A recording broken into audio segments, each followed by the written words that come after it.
Et Moïse dit à Dieu, « Qui suis-je pour aller vers Pharaon? Que dirai-je? Ils ne me croiront pas. » Exode 3, 11, 13, 4, 1. Quelle profonde transformation s'est opérée en Moïse. 40 ans auparavant, il était si désireux de se porter en avant, et maintenant que Dieu l'appelle à le faire, il recule. Moi, qui suis-je pour aller vers Pharaon? Où est la suffisance du Moïse d'autrefois, de l'homme qui était puissant en parole et en œuvre?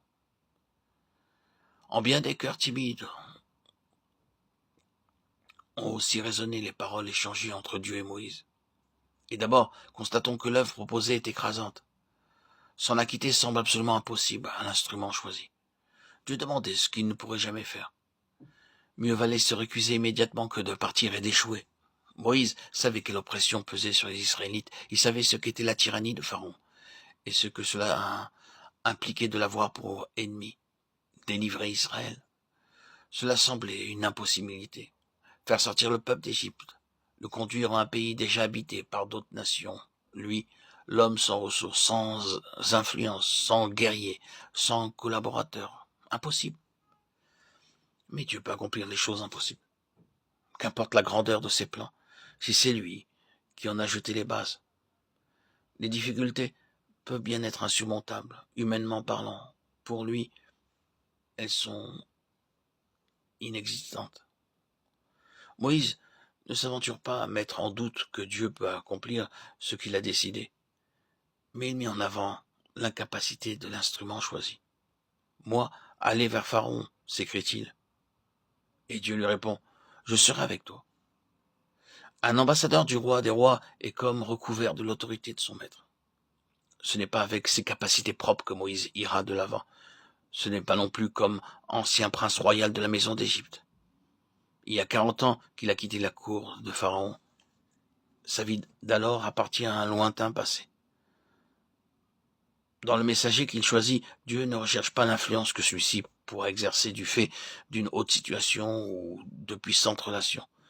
Pour Moïse, ces choses sont maintenant inexistantes. Il doit aller de l'avant uniquement avec l'autorité et la puissance de Dieu. Mais quand j'irai vers les enfants d'Israël et que je leur dirai « Dieu m'a envoyé vers vous » et qu'ils me demanderont quel est son nom, que leur dirai-je? Exode 3, 13.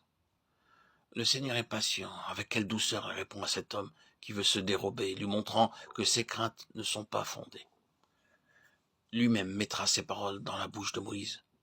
Moïse n'aura qu'à dire à ses frères que Dieu lui est apparu et qu'il l'a envoyé vers eux. Puis Dieu lui dit exactement ce qu'il devra faire. Il lui annonce que Pharaon le recevra. Il avertit que ses démarches ne seront pas immédiatement couronnées de succès. Mais Dieu agira en faveur de son peuple et au moment voulu, les Israélites sortiront d'Égypte. Non comme des esclaves qui s'enfuient, mais à la vue des Égyptiens et chargés de leurs dons. Lorsque Dieu entreprend quelque chose, il s'en acquitte de façon royale et à la vue de tous. Israël aurait été trop heureux d'échapper n'importe comment à ceux qui l'avaient réduit en esclavage, mais lorsque Dieu délivre son peuple, il le fait de manière triomphale, à main forte et à bras étendus. Si nous, ses enfants, nous voulons recourir à lui comme à un père et à un roi, lorsque nous trouvons quelques graves difficultés, même si nous y sommes à cause de notre folie ou de quelques actions mauvaises, il agirait en notre faveur et aplanirait nos difficultés de manière parfaite et digne d'un roi.